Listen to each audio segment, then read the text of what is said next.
అందరికీ నమస్కారం. మన చుట్టూ ఉన్న ప్రపంచం, అది పనిచేసే తీరు వెనక కొన్ని ప్రాథమిక సూత్రాలు ఉంటాయి. ఈరోజు మనం అందులో ఒక చాలా శక్తివంతమైన కాన్సెప్ట్ గురించి మాట్లాడుకుందాం.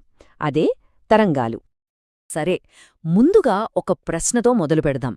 ధ్వని అంటే సౌండ్, కాంతి అంటే లైట్, ఇంకా భూకంపాలు, ఈ మూడింటికి కామన్గా ఏముంది ఆలోచించండి.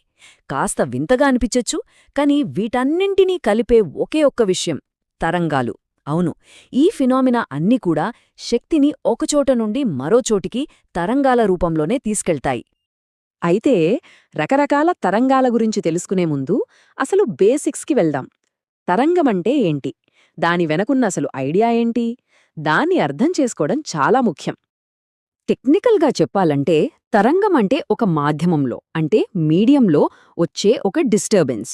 కానీ ఆ నిర్వచనం కన్నా ముఖ్యమైన పాయింట్ ఇంకోటుంది. అసలీ డిస్టర్బెన్స్ ఏం చేస్తోంది అదే అసలు విషయం. ఇది శక్తిని, ఎనర్జీని ఒక పాయింట్ నుండి మరో పాయింట్కి తీసుకెళ్తుంది.